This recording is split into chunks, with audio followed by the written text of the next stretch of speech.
Mesdames, Messieurs, je vais vous parler du rang de l'éducation nationale et de l'Internet au Congo pendant la dictature de Denis Sassou Nguesso. Mesdames, Messieurs, retenez bien ces périodes. 1979, Sassou Nguesso arrive au pouvoir. Le Congo se trouvait alors, l'éducation nationale se trouvait alors au 8e rang du continent noir. Sassou Nguesso quitte le pouvoir en 1992. Le Congo se retrouve alors au 15e rang du continent noir. Ça veut dire qu'il avait perdu 7 points en seulement 13 ans de Sassou Nguesso 1. Sassou Nguesso revient au pouvoir en 1997 par un coup d'État sanglant. Donc, il est encore dictateur aujourd'hui. Cela fait déjà plus de 18 ans. Regarde là où se trouve le rang du Congo par rapport au continent, au rang continental. L'éducation nationale du Congo se trouve aujourd'hui à la 50e place sur 55 pays africains. Donc le Congo a perdu combien de points? Il a perdu plus de 43 points. Depuis que Sassou Nguesso 1 et 2 est au pouvoir. Donc, Sassou Nguesso tout seul a réduit de 35 points le rang de l'éducation nationale, congolaise sur le continent. Voilà, ou dans le continent. C'est logique. Si Sassou Nguesso est un dictateur, vous savez qu'un dictateur empêche l'individu ou les citoyens la possibilité de réfléchir et de penser. Donc il peut faire cultiver l'obscurantisme, que le savoir, parce que le savoir c'est la liberté. Sassou Nguesso n'aime pas l'école. Il ne veut pas que le Congolais soit éduqué, sinon c'est dangereux pour lui. Donc nous sommes à 2 pas d'envoyer le Congo dans les ténèbres. Oui. On voit d'ailleurs sur les comportements, les mentalités, les habitudes des citoyens congolais. La population ne s'adonne qu'à des occupations médiocres. Je peux vous les citer. Un à un. D'abord, il n'y a plus de débit de boissons que de lieux de débat et de culture et tout ce qui touche l'intellectualité, la manière de réfléchir, de penser, des loisirs, autres. Non, il n'y a que des débits de boissons pour comme loisirs.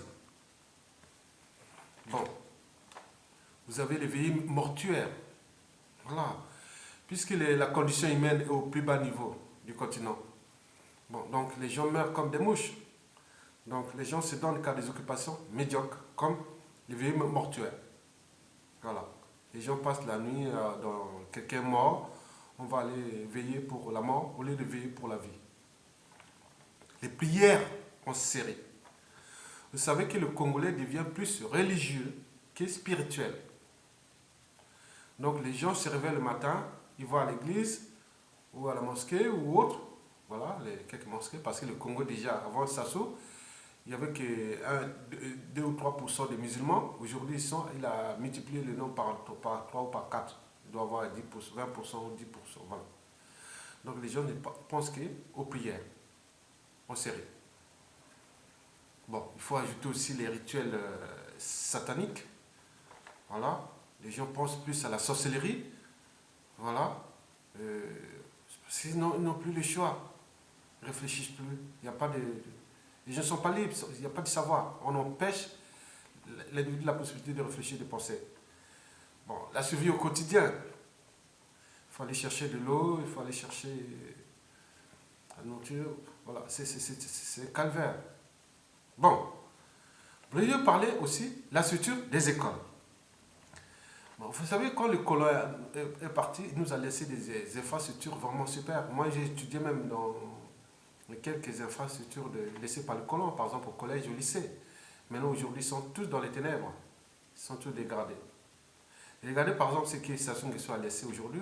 C'est-à-dire, si vous voyez la structure des écoles, d'abord, il faut voir les points d'eau. Il n'y a qu'une école sur 100 qui a un point d'eau moins de 100 mètres. Une école sur 100. Moins de 100 mètres. Les problèmes d'hygiène.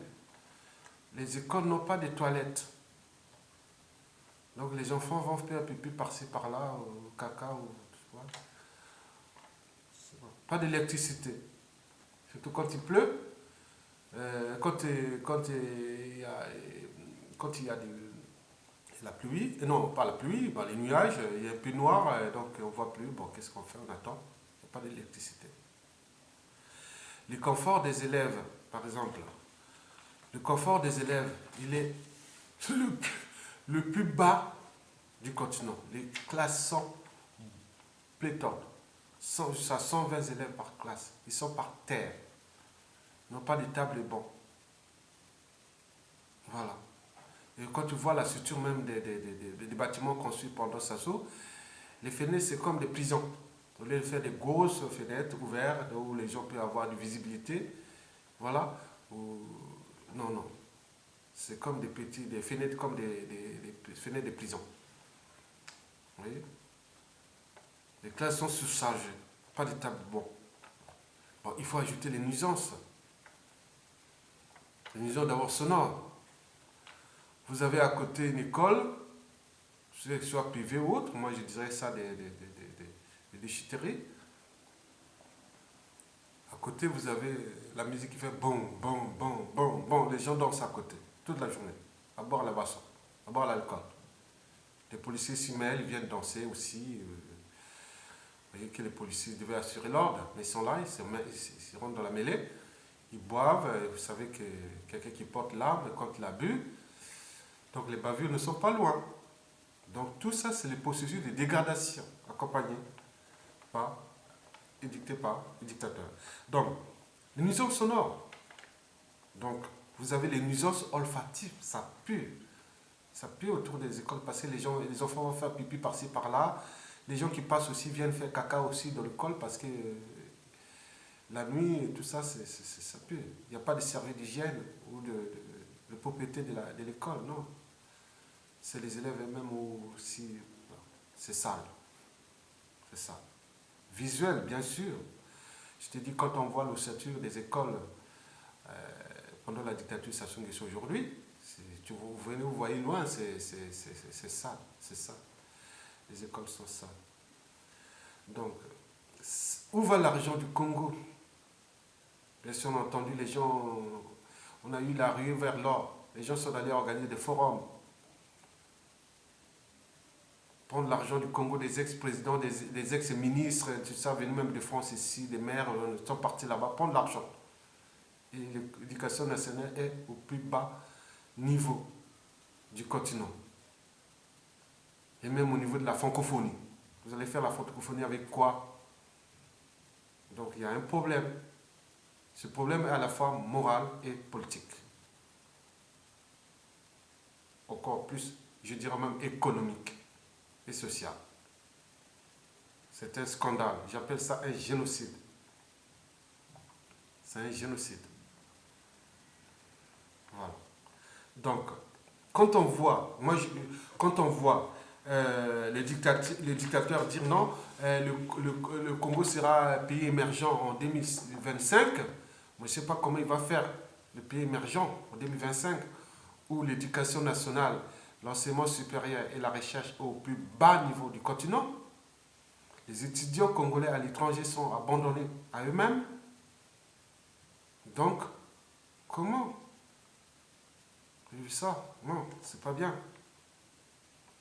Et pire encore, je veux parler par exemple d'Internet, où les gens devaient apprendre un peu, peut-être dire, bon, ben, on ne peut, quand on peut aller sur Internet, là, il n'y a pas de grande coïncidence, hein. Les dictateurs empêchent toujours les citoyens d'être informés sur ce qui se passe dans le monde. Regardez l'Internet, par exemple, on a au Congo, par exemple, si on prend l'Afrique équatoriale, je prends 10 pays d'Afrique équatoriale, le Congo avant-dernier, c'est-à-dire, après le Congo, c'est la Centrafrique. En termes de débit d'Internet, connexion, autre. Nous avons un pays de 5 millions d'habitants, plus les étrangers. On peut dire qu'il y a 6 millions de personnes qui vivent au Congo. Et donc, il y a 2000 connexions Internet par jour. Et la plupart les gens qui utilisent ces connexions, c'est surtout les apprentis du régime. Les enfants du régime, souvent la 3G, avec des connexions qui sont hors coût, quoi.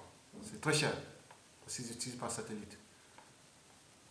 Donc l'Ethernet est réduit aussi. Donc tout ce qui pénètre Internet, s'il y a possibilité encore de l'aide sur Internet, tout ce qui est site de l'opposition, autre, il y a des mots-clés de cybercensure. La cybercensure est totale.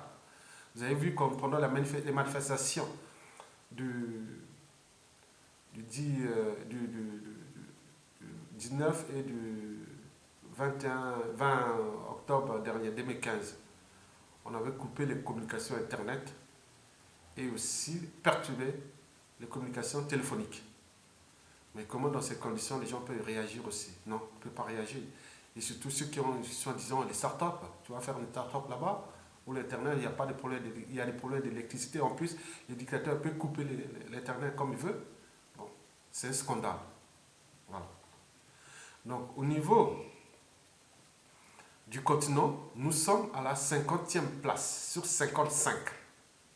Retenez bien, ceux qui sont derrière nous, il y a la Somalie, la Gambie, la Sierra Leone, il y a la Centrafrique aussi, voilà, la Guinée-Bissau, comme ça, voilà. Donc, vous voyez comment un pays qui est le 4e producteur du pétrole du continent, 4e ou 5e, le 3e des bois précieux, c'est le moins 4-5 millions d'habitants, 342 000 km, 342 000 km². Les gens sont venus, c'est Papa Zinzin, prendre l'argent là-bas depuis des années. Ils viennent chez eux, hein. Ils viennent tous de France ici, d'autres du monde entier. Ils distribuent, comme on appelle, distributeur automatique de billets. Comment cela veut dire que le niveau de l'éducation est au plus bas niveau du continent, et voire donc du monde? Et en même temps, le dictateur est appelé Papa Zinzin, distributeur automatique de billets. Comment ça fait dire que le pays est le plus endetté par tête d'habitant? 12 000 $ par tête de Congolais. Chaque Congolais doit auprès de bailleurs de fonds internationaux 12 000 $. Je vous dis que ma famille au Congo compte plus de 100 membres. Entre cousins germains, nièces, nous sommes dans. Donc, nous devons aux bailleurs de fonds internationaux plus d'1,5 million de dollars. Ma famille, hein. Donc, chaque famille comme ça peut dire, attends, vous voyez, c'est révoltant. Quand on parle, on dit que pourquoi vous... Non, c'est révoltant. Donc, la situation du Congo, pour que nous puissions retrouver le rang au niveau d'éducation, il faut que Sassou Nguesso parte, c'est tout.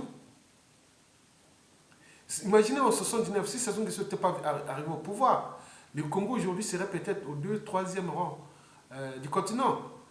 Quand il est arrivé, on était au 8e rang. Regarde, on se trouve à la 50e sur 55 pays. Il faut voir le problème de l'administration. L'administration, c'est pareil. Le Congo en 1963, 72, comme ça, c'était la meilleure administration du continent. Maintenant, aujourd'hui, on a dit qu'aujourd'hui, l'administration congolaise est dans le même rang, hein, c'est-à-dire on dit on parle des 49e, voilà, sur 50. Donc, regardez quand même, il a tout dégradé. Donc, il faut voir tous ces indicateurs, sans oublier les indicateurs macroéconomiques. Tu vois, vous voyez? Donc, la situation sociale, la condition humaine, les libertés fondamentales. Les gens meurent comme des mouches.